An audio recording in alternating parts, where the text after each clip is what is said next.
Tema 4. Vigilancia epidemiológica. Definición y objetivos. Partimos de decir que un sistema de información sanitaria es aquel que permite tratar la información de forma integrada y generar conocimientos, de modo que pueda dar respuesta a las exigencias de la sociedad y sortear las amenazas que limitan su correcto desarrollo. Esto es, que tenemos que ver qué es lo que puede afectar a la población para que limite el crecimiento poblacional, en este caso, las diferentes enfermedades. Y, por lo tanto, la vigilancia epidemiológica es la recolección sistemática de información sobre problemas específicos de salud en poblaciones, su procesamiento y análisis, así como su oportuna utilización por quienes deben tomar decisiones de intervención para la prevención y control de los riesgos o daños correspondientes.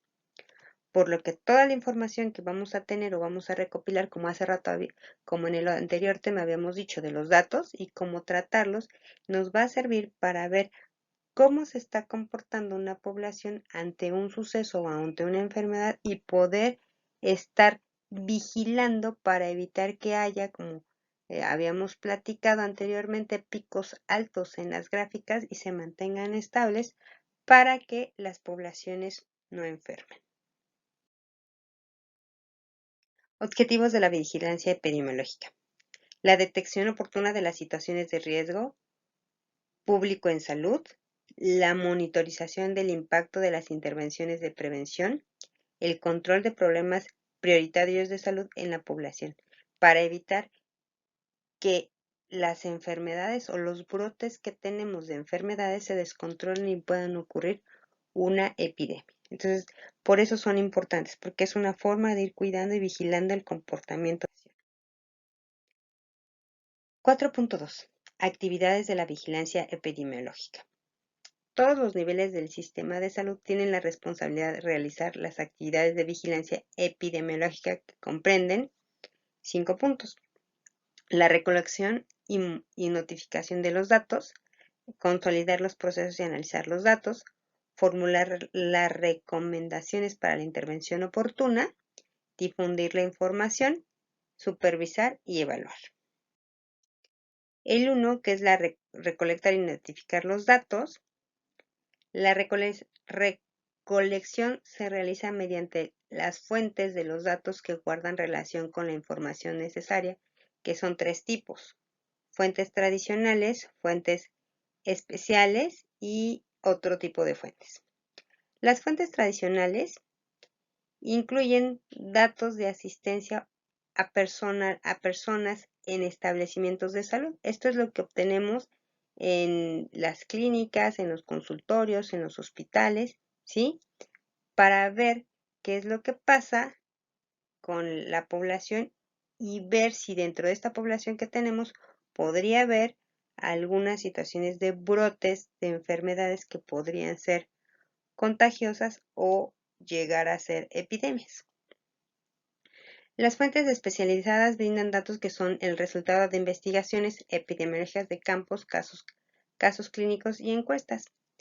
Estas son generalmente lo que ya está, lo que vamos teniendo como parte de nuestros datos y nos van ayudando a tener una historia de algunas enfermedades y sus comportamientos, ¿sí? Entonces ya están ahí y a veces cuando ya tenemos estudios hechos, no nada más los datos, sino que ya está todo el estudio, entonces es mejor ir al estudio final para ver qué es lo que se sugiere para hacerlo ahora con el brote similar a la enfermedad que estamos trabajando.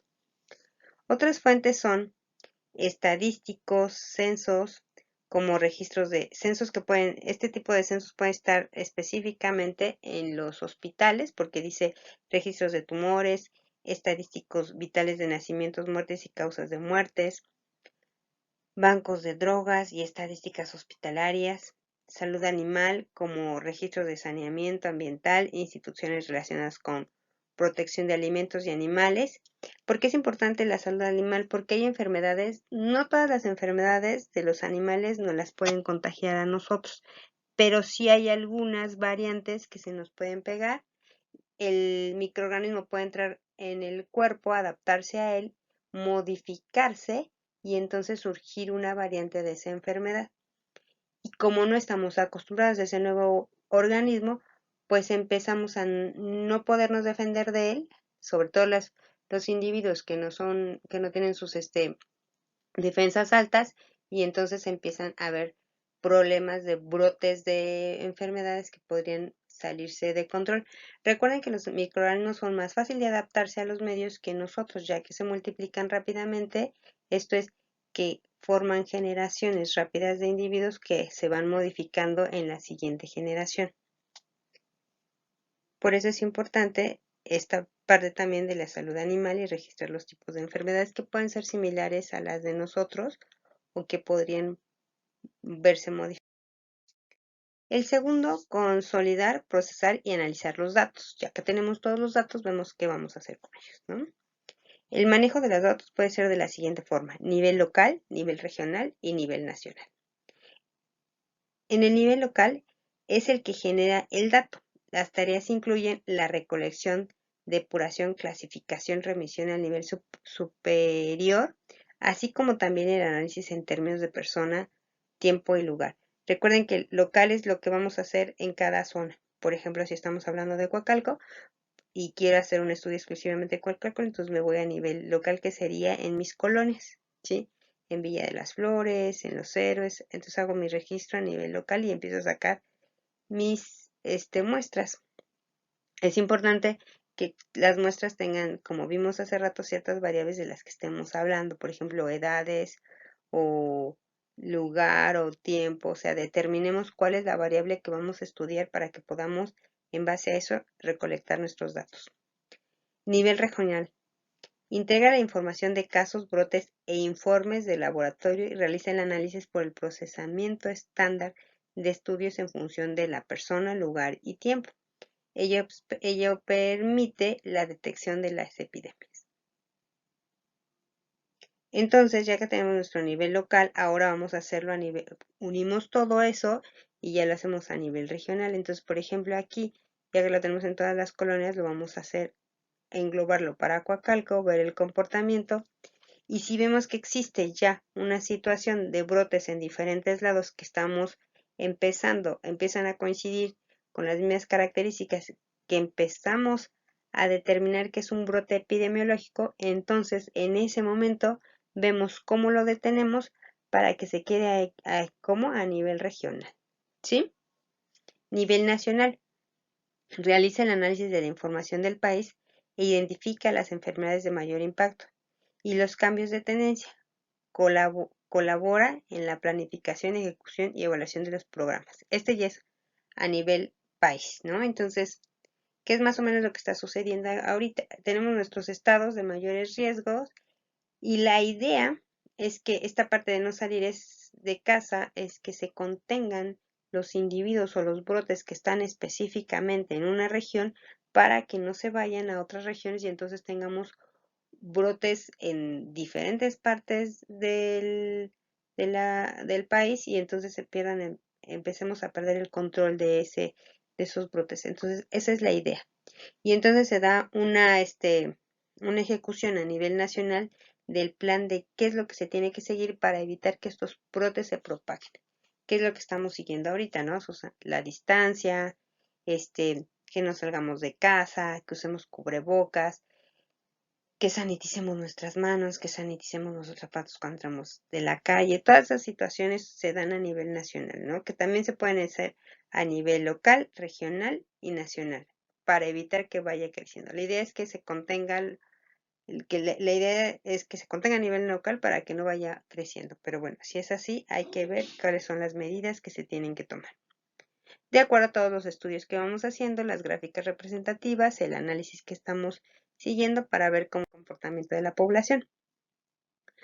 El tercero, formular las recomendaciones para la intervención oportuna, que ya habíamos dicho. O sea, ¿qué vamos a hacer a nivel local, a nivel regional y a nivel nacional? A nivel local, realiza intervenciones sobre la persona, tales como medidas preventivas para el control de los contactos del caso, el control de la familia del caso, el seguimiento de los grupos de población en riesgo y el estudio de brote. Nivel regional. Interviene sobre la población con medidas colectivas, estudios de brotes epidemiológicos y aplicaciones de medidas para su control, aplicaciones de la legislación sanitaria, evaluación de los programas de salud en el ámbito de su competencia. Nivel nacional. Las intervenciones son en el contexto político e institucional. Comprende las medidas sobre la población, la modificación de las normas, la modificación de las leyes y las medidas de sanidad internacional. Entonces, a nivel local podemos contener la persona ayudada de la familia para que la familia siga también ciertos lineamientos para que esa familia no se contagie y no contagie a los demás. Entonces, hay que ver cómo se va conteniendo. Si ya se nos salió de aquí, hay que ver cómo se va haciendo a nivel regional. Entonces, nuestras medidas de sanidad a nivel regional son unas, que quiere decir que a lo mejor de este estado no salga la enfermedad. Entonces, ¿qué voy a hacer? Informo a toda la población para que tome las medidas necesarias o pertinentes para que las personas que tienen familiares enfermos lleven a cabo ciertas actividades que van a evitar que se contagien los demás. Pero si ya es a nivel nacional, entonces alerto a toda la población, les doy las indicaciones de lo que tienen que hacer y entonces puedo modificar situaciones de normas y adaptarme también a lo que dicen la situación internacional acerca de la salud, ¿sí? ¿Para qué? Para evitar que este brote que ya tengo a nivel nacional se me salga de contexto y se vaya a otro lado. Entonces esa es la idea, ir conteniendo, pero conforme van rompiendo nuestros niveles de contención, que son 3, hay que ir viendo qué se puede hacer en cada nivel para ir controlando a la población. Hay algo bien interesante.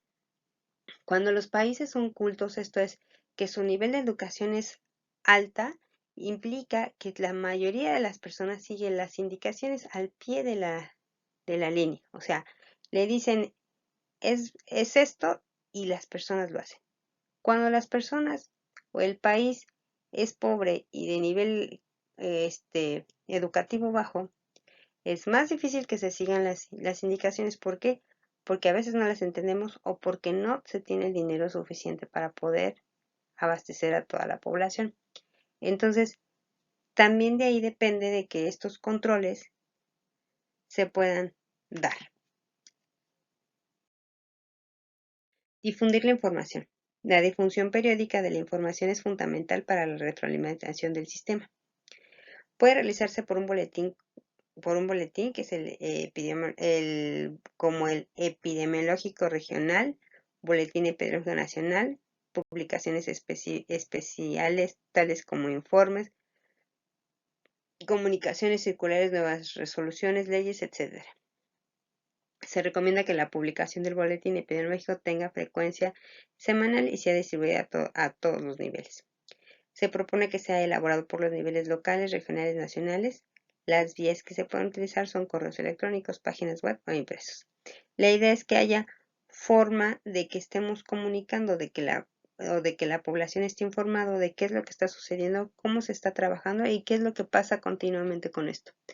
Aquí en México, ahorita con la alerta sanitaria que tenemos, se están haciendo informes diarios de cómo se está moviendo la población, pero también la idea es que si no se puede hacer diario, que se haga una vez a la semana para que veamos qué es lo que está pasando.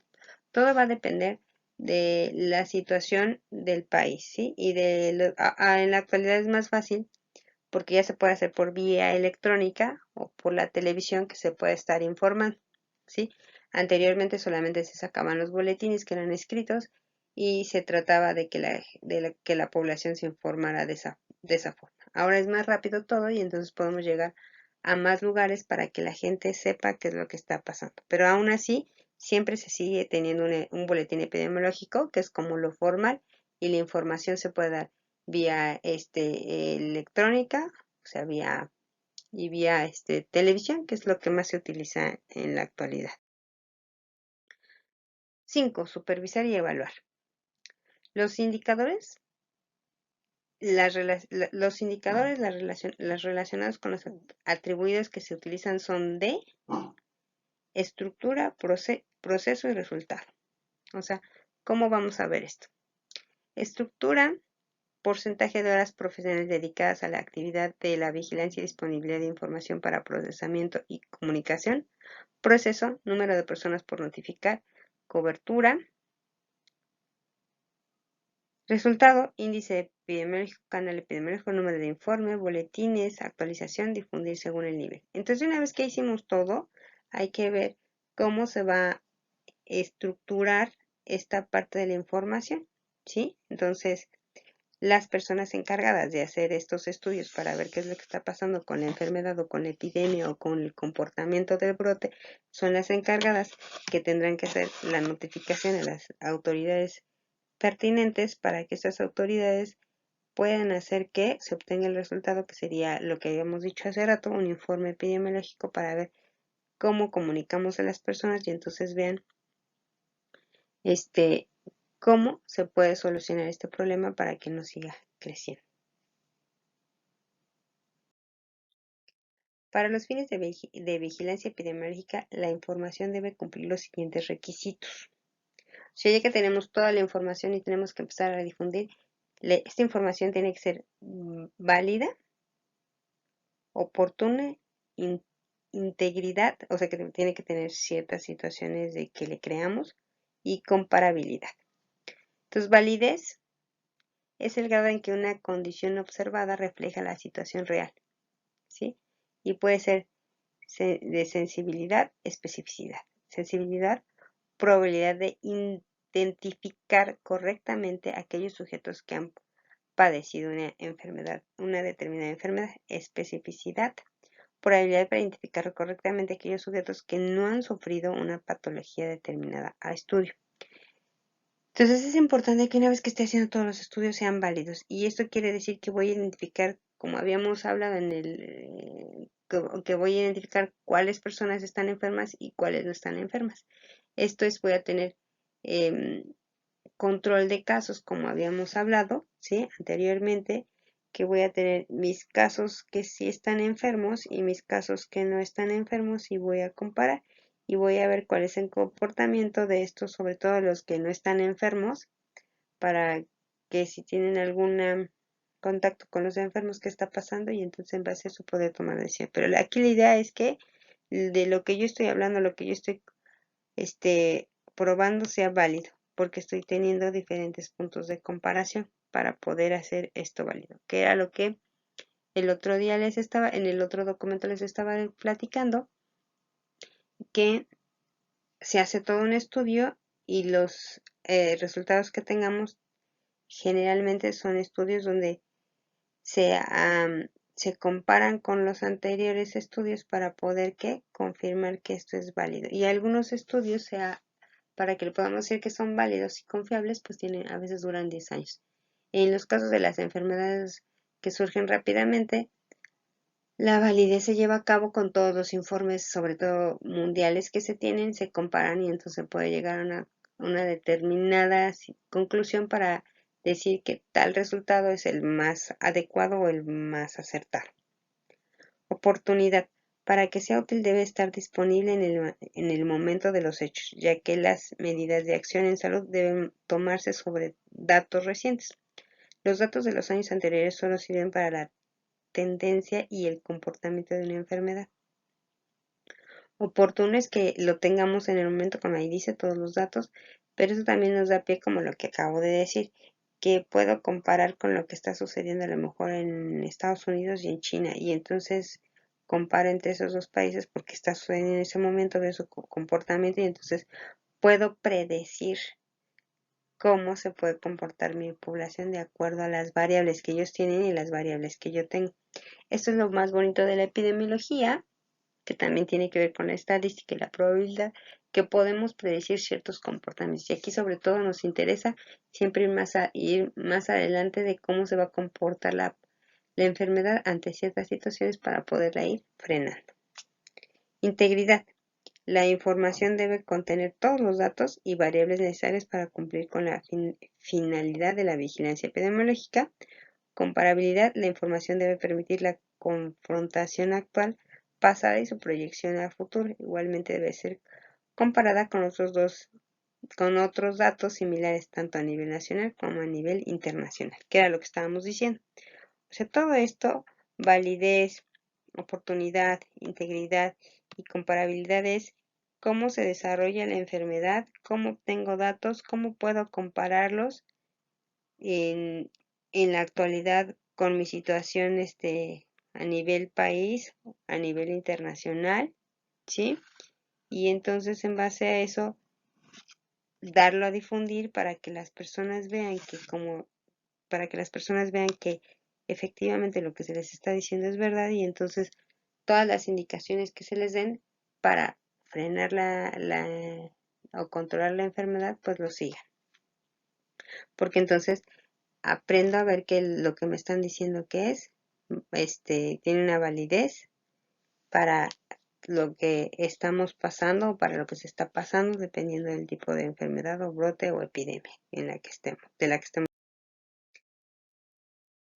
Y bueno, hablando de sistemas de información, el ejemplo de algunos institutos que participan en la vigilancia epidemiológica aquí en México son la Dirección General de Epidemiología, DGE, Sistema Nacional de Vigilancia Epidemiológica, SINAVE, el órgano supremo en el Comité Nacional de Vigilancia Epidemiológica, CONAVE, Comités Estatales de Vigilancia Epidemiológica, CEBE, Comités Jurisdiccionales para la Vigilancia Epidemiológica, COJUVES, Sistema Único de Información para la Vigilancia Epidemiológica, SUIVE. Estos generalmente todas estas direcciones luego cambian cuando les hacen modificaciones a la estructura o en los cambios de sexenio. Generalmente a veces los cambian, les modifican un poquito el nombre, pero hay algunos que sí los respetan. Entonces, para que veamos que algunos en algún momento cambian, que sigue siendo la misma estructura, lo único que le cambian es el nombre. La información de vigilancia epidemiológica en México, esto es bien interesante porque dice que tiene que ser una vigilancia homogénea en las distintas instituciones y en todo el país, que era lo que estábamos hablando. O sea, todos los estudios que hacemos, ya sea en una población, en una ciudad, en un estado, y de eso se va a un país, quiere decir que en todos, cuando se habla de una situación epidemiológica o un brote que puede dar pie a una epidemia, todo tiene que ser homogéneo. O sea, esto es que lo mismo que yo estoy haciendo en Pachuca, bueno, en Hidalgo, sea lo mismo que yo estoy haciendo en Veracruz, para que cuando yo los junte pueda tener homogeneidad. Esto es, datos iguales y específicos para que los pueda confrontar, entenderlos y entonces buscar un comportamiento poblacional. ¿Sí? Entonces, esa es la idea. Dice que esta homogeneidad facilita la comparación de la información obtenida y aumenta su utilidad para la planeación y evaluación de intervenciones de salud. Y esto mismo se puede hacer con otros países. Esa es la idea, que cuando yo hago un informe o cuando yo hago un estudio, cualquier persona que lo lea lo entienda con facilidad. Y sobre todo cuando es una epidemia, que el estudio sea exactamente igual al no exactamente igual al comportamiento, pero que sí sea igual las variables utilizadas para que pueda comparar entre países o regiones o estados o municipios o colonias. No importa si es grande o chiquito. 4.4. Fuentes de datos. En la actualidad, la vigilancia epidemiológica es un ejercicio técnico, científico y de vinculación que integra múltiples fuentes de información mediante el análisis, estima y predice escenarios relevantes para la condición de las políticas en salud. Estas fuentes sirven a diversos usuarios dentro y fuera de la administración en salud y además en numerosas ocasiones los datos son recogidos obedeciendo las necesidades de la administración. Y la administración puede ser pública, los nacimientos y las defunciones hicieron un ejemplo, servicios en salud, que son los registros de ingresos y egresos de los hospitales, los cuales solo se utilizan en acciones específicas y sin relevancia para el sistema de salud. Todo esto quiere decir que todos los datos que tengo, que ya habíamos estado hablando, de ellos y cómo ver su comportamiento nos ayuda a que empecemos a tener ciertas políticas de sanidad. ¿Para qué? Para evitar que haya brotes o una epidemia. Entonces, de repente tenemos unas muy buenas políticas de salud, de salud, que al respetarlos impediríamos que hubiera una situación epidemiológica. Pero luego de repente se nos olvidan. Por ejemplo, cuando hubo la otra epidemia de influenza, ya sabíamos que teníamos que usar cubrebocas, que teníamos que tener cierta distancia, que teníamos que lavarnos las manos y que teníamos que entrar, cuando entramos de la calle, lavarnos inmediatamente las manos y todo eso. Pero lo fuimos perdiendo, ¿sí?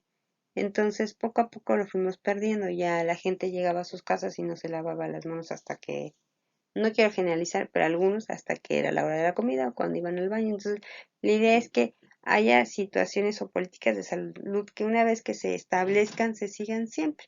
¿Para qué? Para evitar ciertas situaciones de riesgo. En los hospitales, por ejemplo, es un lugar donde no pueden hacerlas a un lado. Siempre las tienen que seguir al pie de la letra para evitar que haya contagios. Los datos se obtienen de bases primarias, bueno, de diferentes bases.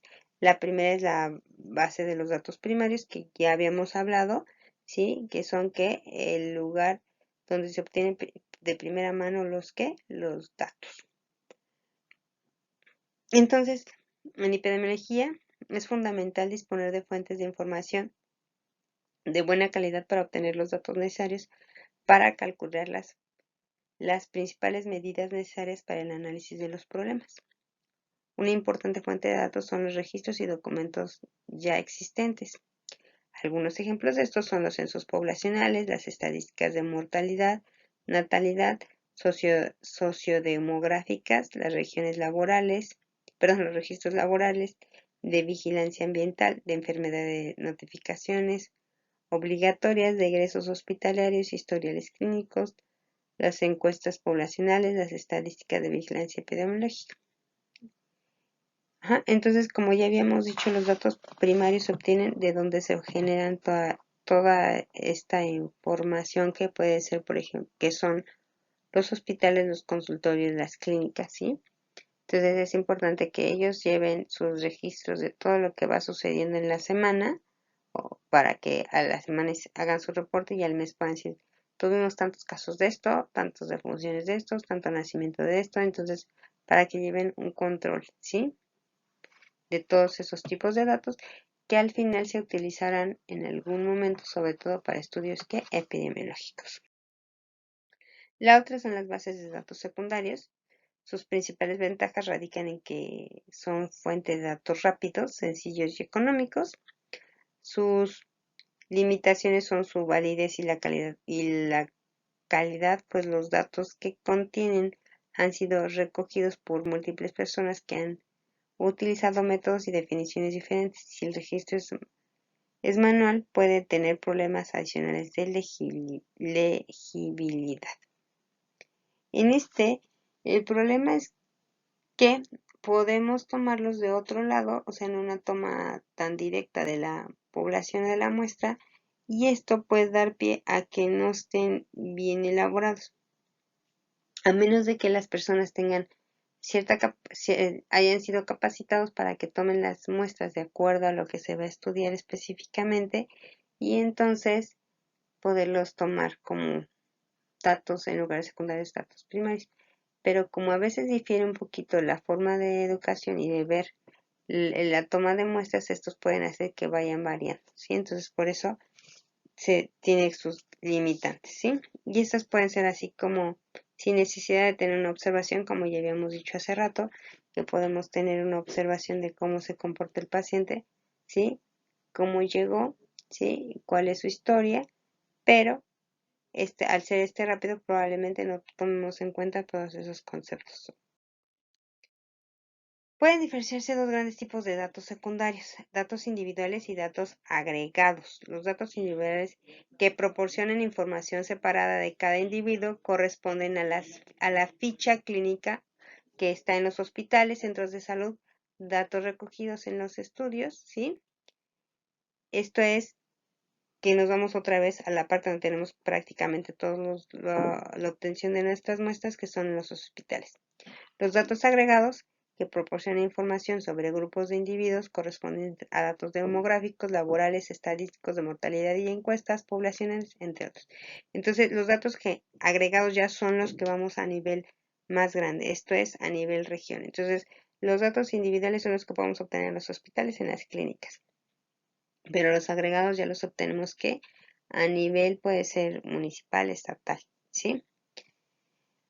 Los datos agregados son de gran valor epidemiológico, pues a partir de ellos se constituyen indicadores nacionales que permiten establecer, diagnosticar situaciones de salud y realizar el monitoreo de enfermedades o factores de riesgo en la población. Esto es que con estos, como ya vimos, como ya es una región más grande, podemos ver qué está pasando y podemos hacer un control para evitar que algún brote que pueda llevar a una epidemia se nos salga de control, ¿sí? Entonces hay que ver cómo se están comportando, ¿sí? Y el tema 4.5 es investigación de un brote epidemiológico. El primer objetivo de la investigación de una epidemia o brote es determinar la enfermedad, es identificar la forma de interrumpir la transmisión y prevenir que ocurran nuevos casos. Esto es que detecto la enfermedad que puede ser, que ya veo que es infecciosa y que puede hacer que se haga un brote, y entonces empiezo a estudiar qué es lo que puedo hacer para evitar que haya otros casos, ¿sí? Algo interesante es que podemos tener lo que se llama la teoría epidemiológica, que para que haya una enfermedad tiene que haber un huésped, el ambiente y los agentes, ¿sí? Y los vectores que van haciendo que cada uno de estos se mezcle para que pueda surgir el brote. Entonces, esta investigación implica entrevistar al enfermo y a sus contactos mediante un cuestionario diseñado específicamente para el estudio de brotes, recoger muestras para el laboratorio, buscar los casos adicionales, determinar el modo probable de transmisión, si es una enfermedad conocida y cómo se conoce el modo de transmisión, pues entonces hay que ver cómo se limitan estos vectores, ¿sí? Finalmente, es deseable identificar el agente causal infeccioso y el estudio cuidadoso de los casos. Esto es ver mi caso primario, ¿sí? Para ver cómo se comporta y cómo lo puedo frenar. Ahora, ojo, si ya es un microorganismo que se conoce, sea una bacteria, un virus, entonces hay que ver específicamente su comportamiento para poder frenar. La idea de identificar un brote es que lo frenemos antes de que sea algo más complejo y entonces nos pueda dar una epidemia. Pasos por seguir en el estudio de un brote. Primero, se establece la existencia de casos relacionados y verifica el diagnóstico clínico. Para lograr la identificación de casos se deben establecer unas definiciones en base a criterios clínicos, epidemiológicos y de laboratorio. Los casos son clasificados inicialmente de acuerdo con los siguientes criterios. Hay que ver cómo se va a estudiar este brote para evitar, como ya dijimos, que siga creciendo. Y tenemos que pueden ser criterios clínicos. Casos sospechosos deben incluir los signos y síntomas clínicos de la enfermedad en cuestión. Debe ser lo suficientemente sensible para abarcar la mayoría de los casos. Casos confirmados es el que cumple los criterios clínicos, epidemiológicos y además está confirmado por el laboratorio. En muchas ocasiones, ante el uso ante el uso reducido o la imposibilidad de acceder a pruebas de laboratorio, también se consideran casos confirmados un caso que cumple con criterios clínicos relacionados con casos confirmados. Aquí, ojo, hay que ver cuáles son los síntomas para ver si hay casos similares y entonces irlos clasificando. Y una vez que tengamos los casos similares, si se pueden hacer pruebas de laboratorio, se hacen para confirmar. Si no, con uno que podamos confirmar y los demás sean exactamente igual, entonces pues ya los clasificamos como los probables brotes de una enfermedad. 2. Criterios epidemiológicos en relación con la exposición a los factores de riesgos cuando se tratan de brotes de enfermedades infecciosas. Casos primarios. o coprimarios. Los primeros del brote son los que están expuestos directamente a la fuente de infección y constituyen la primera generación de casos. Esto es el paciente cero al que le da la enfermedad o la infección. Entonces se acercan personas y entonces ya tenemos los casos primarios, que serían los primeros que se enferman directamente. Casos secundarios terciarios son aquellos que se infectan después de un contacto con un enfermo contagiado y cuyos primeros síntomas se desarrollan dentro del periodo de incubación. ¿Sí? Entonces tenemos ya una vez infectados a los primarios, pues ellos empiezan a enfermar a otras personas y entonces ya tenemos los casos terciarios, secundarios, ¿sí? Y entonces hay que ver cómo empieza. Entonces tenemos el caso fuente, que es el caso infeccioso que está en la fase de contagio, ¿sí? Esta es la fase más compleja porque es cuando cuando puedes contagiar a más personas. El caso índice es aquel que inicia la epidemia. No debemos confundirlo con el caso primario, ¿sí? El caso índice es como el que dijéramos el paciente cero que le llaman algunos, ¿no? Entonces, identificar al paciente cero, eso hace que entonces podamos identificar qué está pasando, cuáles fueron sus primeros síntomas. Ojo, podría ser que el paciente índice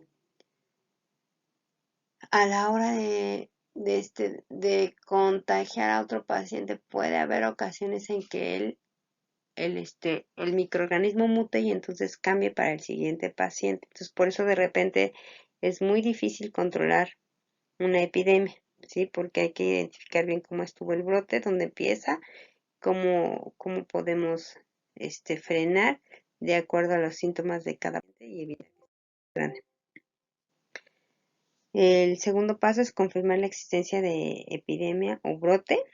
Debemos valorar tanto el incremento de casos como si este incremento es en un incremento estadístico significativo, aunque no debemos de despreciar la intuición. Esto es pensar qué es lo que puede pasar.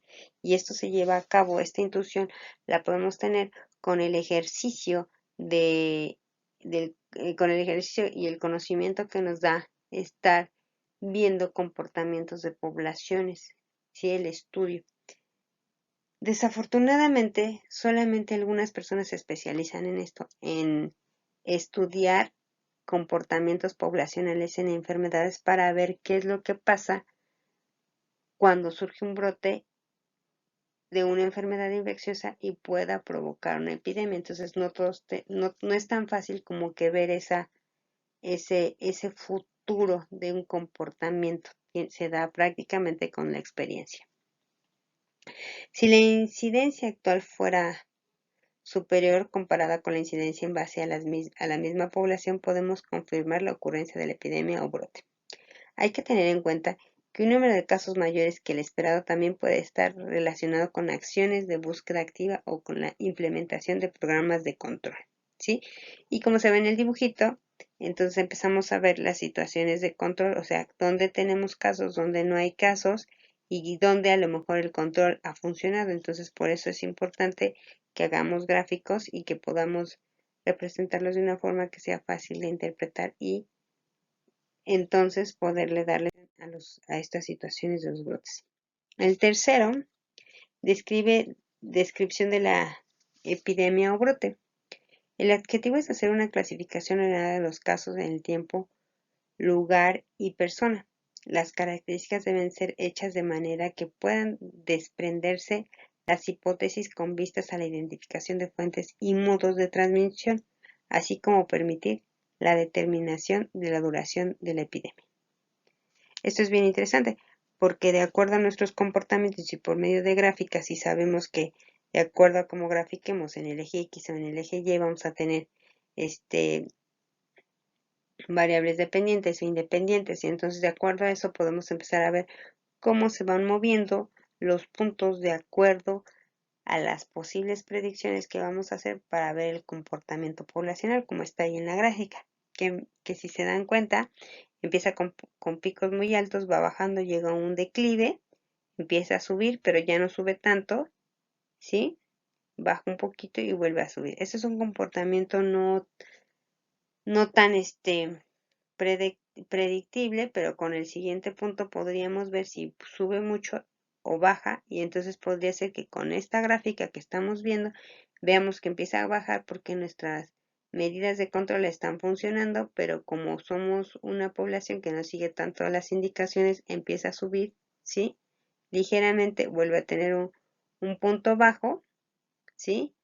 Y empieza a subir nuevamente. Entonces habría que ver cuáles de estos puntos que no queremos, que serían los que empiezan a subir, por qué están subiendo. Si se debe a la población, si se debe a la temperatura, si se debe al tiempo, si se debe a cualquier variable que tengamos que ver, sobre todo dependiendo de lo que estamos graficando en X y en Y para ver el comportamiento. Entonces, la evolución de la epidemia la podemos ver por medio de gráficos y entonces tomar decisiones en base a estas situaciones matemáticas expresadas en gráficos. Dice, la conclusión o final de la epidemia necesita al menos de 2 periodos de incubación sin la aparición de casos. Esto es que una vez que ya hayamos terminado toda la etapa crítica, hay que esperar una temporada, más o menos dependiendo del microorganismo, no sé, 15 días, 40 días, 18, 20, 60, no sé, lo que sea, dependiendo del tipo de microorganismo. Si pasa un primer periodo de incubación de 60 días y ninguna persona fue infectada,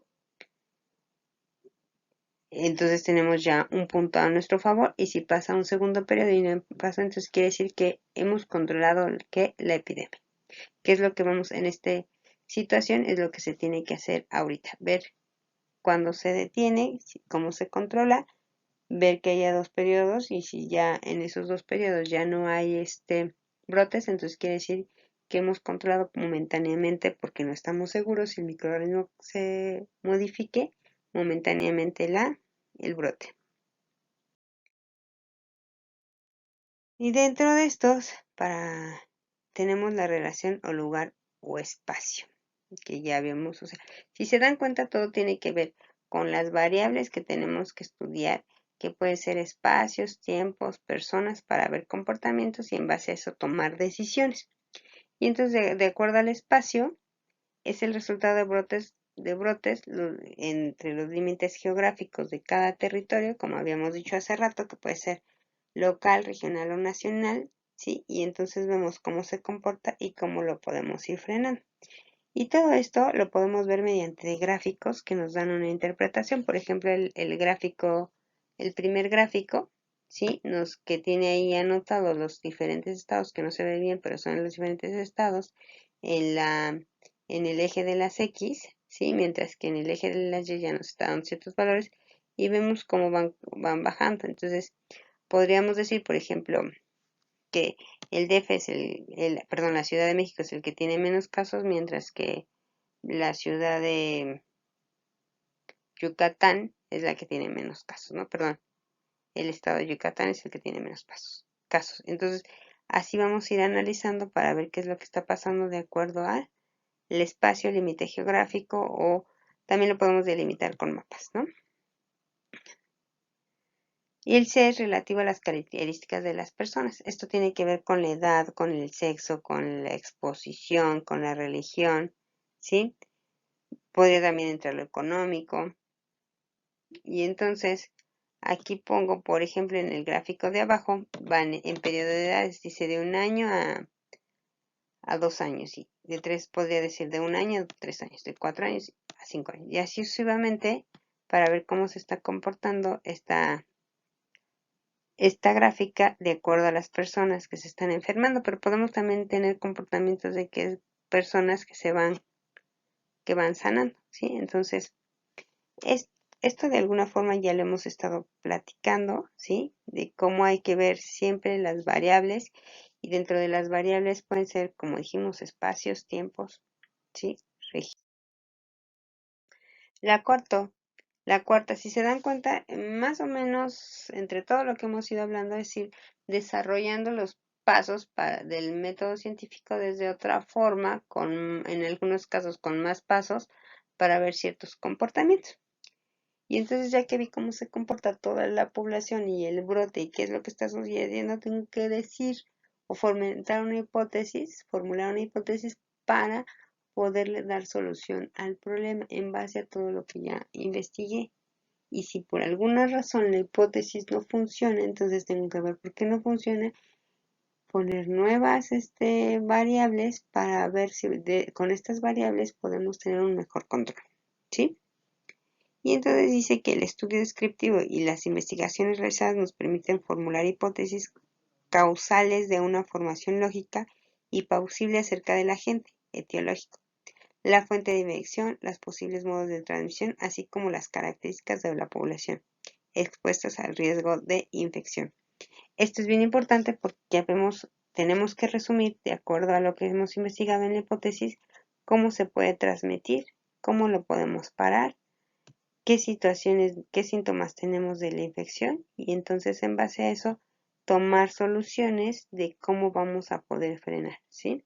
Desde que puede ser una simple vacuna hasta tener todo nuestro sistema de seguridad, ¿sí? O evitar estar con más personas que tengan algunos síntomas parecidos.